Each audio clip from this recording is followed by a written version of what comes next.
Comment réussir vos visios? Je vous dévoile les secrets de mon caméraman.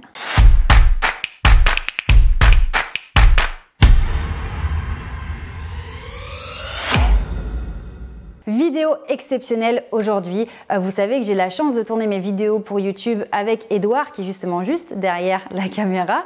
Et on s'est dit, bah, tiens, comme il y a le confinement, on fait tout en visioconférence. On voulait vraiment vous donner des conseils très pratico-pratiques à appliquer lorsque vous faites des visioconférences pour que vous ayez une belle image et que surtout vous ne ruiniez pas votre image pour des petites erreurs qui peuvent être facilement évitées. Alors le premier conseil qu'on voulait vous donner, c'est à propos de la lumière. En fait, 80% du travail de la réussite d'une vidéo, ça va passer par la lumière. Vous pouvez avoir un super matériel, si la lumière est pourrie, ça va être une catastrophe. Donc la première des choses, évidemment, c'est de ne pas vous mettre à contre-jour, parce que si vous n'avez pas de lumière à l'intérieur et que vous êtes devant une fenêtre, évidemment, vous allez être tout sombre. Et faire une visio, si on ne vous voit pas, ça perd tout son intérêt. Donc, la chose la plus facile, c'est de se mettre face à une fenêtre. La lumière du jour, c'est quand même la meilleure lumière. Maintenant, si il fait nuit, si le temps est orageux, on vous conseille vraiment de prendre une lampe, encore mieux de commander sur Internet une lampe unidirectionnelle. D'ailleurs, on va vous mettre des liens en description. Edouard a la gentillesse de nous donner ses filons, donc n'hésitez pas à cliquer dans la description, vous aurez différentes lampes qu'on va vous conseiller. Et d'ailleurs, si vous avez besoin de plus de conseils, Edouard se fera un plaisir de vous aider, que ce soit pour vos vidéos, pour vos photos pro. Vraiment, je me ferai un plaisir de vous donner ses coordonnées, donc n'hésitez pas, il est aussi là pour vous aider. Donc, lumière, s'il n'y a pas de lumière du jour, une lumière, et le mieux, c'est à 45 degrés par rapport à votre visage et en descendant. Donc c'est un petit peu technique, mais si vous avez besoin, mettez en commentaire, écrivez-nous en commentaire et on viendra vous aider. Deuxième conseil extrêmement important, c'est le niveau, en fait la hauteur de votre caméra. Souvent, si vous êtes sur des PC portables, en fait le PC va être bas sur votre table ou votre bureau et ça va vous filmer d'en dessous. Et c'est vraiment pas avantageux, ça va pas vous servir. Donc vraiment, l'idée, c'est de rehausser votre ordinateur. Vous mettez une boîte à chaussures, un dictionnaire, peu importe, pour que l'objectif de votre caméra soit à la hauteur de vos yeux. Aussi, extrêmement important, ne vous mettez pas trop près de votre caméra.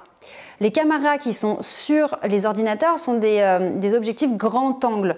Donc si vous mettez trop près, ça va déformer votre visage.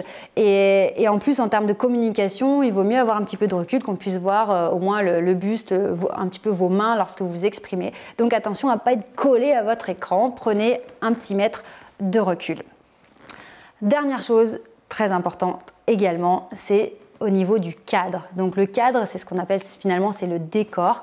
Évidemment, vous savez qu'on parle de la première impression, de l'image qu'on va envoyer. Veillez à avoir un décor plutôt sobre, parce que l'objectif, c'est d'attirer l'attention sur vous lorsque vous parlez, non pas d'attirer l'attention sur ce qu'il y a sur les étagères ou de pouvoir avoir des commentaires de ce qu'il y a derrière vous. Donc, un décor plutôt neutre, plutôt adapté. Et puis maintenant, dans de plus en plus de plateformes de visio, on a aussi la possibilité de mettre un écran derrière, de changer si vraiment vous êtes dans un endroit où vous ne pouvez pas vous adapter. Vous pouvez aussi cliquer sur un décor factice. Donc vraiment, c'est important aussi de faire attention au cadre. Donc vous voyez ce nouveau moyen de communication que tout le monde a adopté parce qu'on n'avait pas le choix.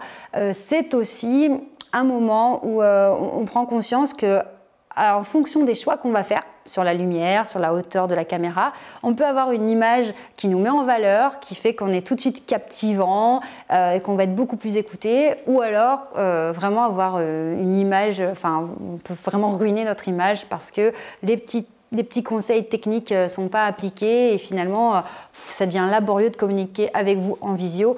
Et on sait à quel point nos interlocuteurs peuvent décrocher lors d'une visio parce qu'on n'a pas cet échange humain, on n'a pas l'énergie, on n'a pas le ressenti. Donc ça peut vite être lourd comme type de communication. Donc c'est pour ça que c'est d'autant plus important de rendre cela agréable, facile, beau pour que les personnes aient moins conscience en fait qu'on est en visio et qu'on n'est pas en vrai, que ce soit de plus en plus facile et fluide. Si vous avez des questions, donc tout ce qui est d'ordre technique, vous n'hésitez pas à nous écrire en commentaire de cette vidéo.